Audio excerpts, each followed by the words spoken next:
Hi guys, today I'm going to read Dumbo. I'll do my best to show you the pictures.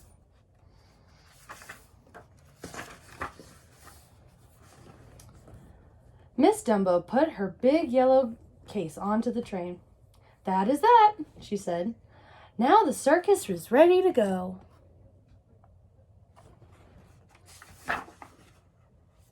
All the animals were in their seats, but the train did not start.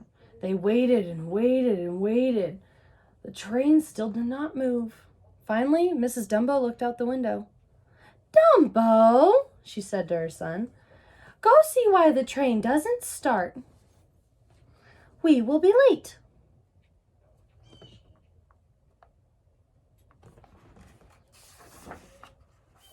Dumbo went on the front of the train, where he saw Casey Jr. at the engine. Poor Casey, he'd lost 2 wheels, and he seemed to be falling apart. Dumbo told his mother about the bad news. "Oh dear," she said, "what will we do? The circus opens in Boston in just 4 days." "I'll find a way for us to get there," said Dumbo. He flapped his long, flappy ears, and he flew into the air. Dumbo was the only flying elephant in the world. His friends Timothy the mouse sat on Dumbo's nose. Do elephants fly? No. Together, Dumbo and Timothy flew over the city. "Look," called Timothy, "a ship! We can go to Boston on a ship. It must be fun to travel on the water."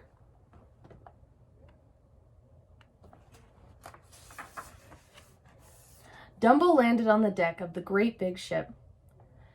"Can you take us to our circus in Boston?" he asked the ship's captain. "I will be glad to take you," said the captain. Mrs. Dumbo was very happy when she heard the good news. "Follow me," she called to the animals. "I will lead you to the ship."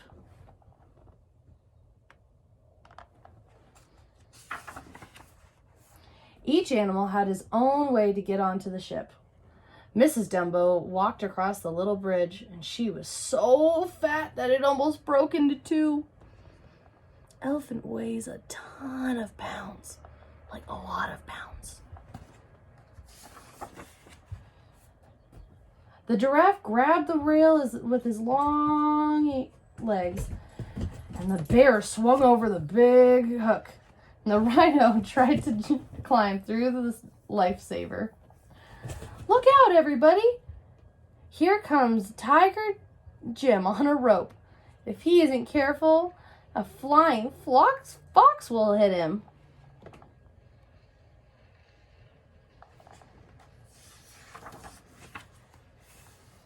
"Glad to see ya," said the captain. "Please feel right at home here." The monkeys felt right at home. They were swinging from the lights. Miss Jumbo went to her room. "Oh my," she said. "That bed looks a little small for me. I had better see if it fits." And up the ladder she went.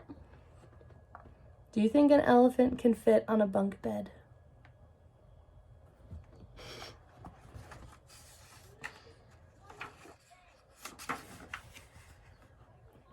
Crash! Mrs. Jumbo landed on the floor. The bed was certainly too small. Harry Hippo wanted to go upstairs. The stairs were tiny. He was big.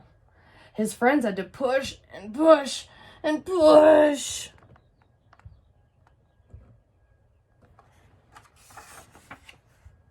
Wham!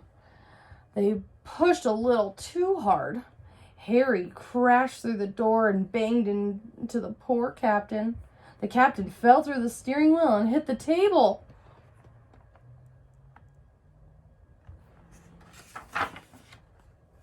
The captain was very, very angry. "Pack your bags," he shouted. "I will not take this circus any further. Get off my ship."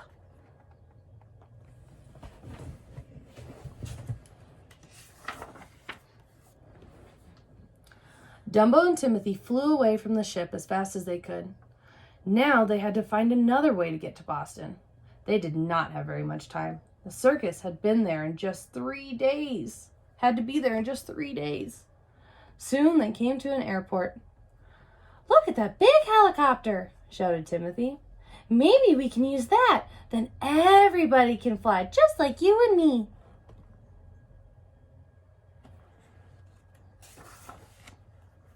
The helicopter man was glad to follow Dumbo and Timothy to the ship.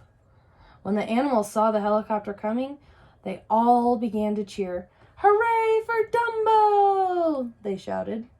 Dumbo's friends were beginning to climb aboard the helicopter. What fun! The monkeys ran up the giraffe's neck while the big neck carried Mrs. Jumbo, and the fox had a nice ride on her trunk.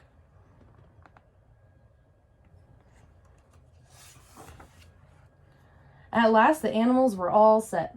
Everybody had its own place. A seal even had water to splash in. What a good way to travel! As they rode, they looked in the windows in the bright blue sky. They had never gone so fast before. Flying was certainly fun, but suddenly...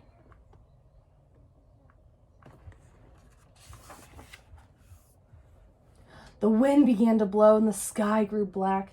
Lightning flashed and the rain poured down, and the helicopter began to shake. All of the animals were afraid. "Dumbo, you must get us out of here," shouted Mrs. Jumbo. Dumbo and Timothy flew down towards the ground.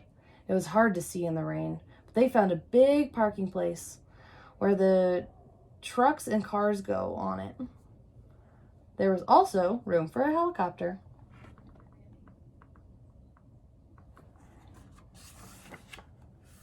The helicopter landed and the animals staggered out. They felt sick, but they had to get to Boston. The bear jumped onto a motorcycle, and the rhino climbed into a car that was a little too small for him. But Dumbo told the man at the parking lot that the circus would pay for the cars and the trucks.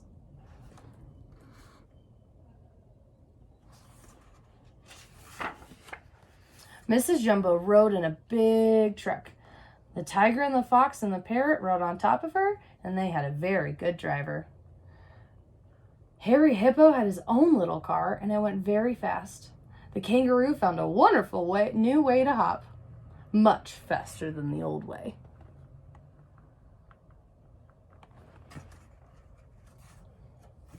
How silly.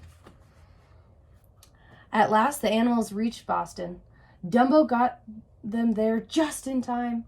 "Hooray!" shouted the ringmaster. "Let's get the circus started." A ringmaster is the person who's in charge of the circus.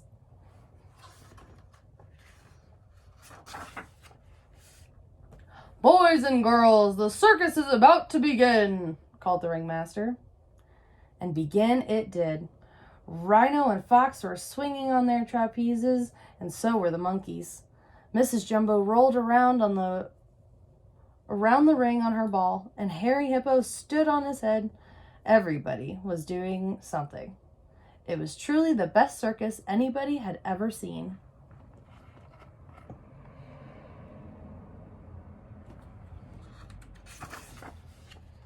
When the circus was over, Mrs. Jumbo hugged Dumbo. "Son," she said, "I'm very proud of you. Because of your help, the circus opened on time." Then she added, "And you helped too, Timothy." Both Dumbo and Timothy were very, very happy. The end. Bye, guys.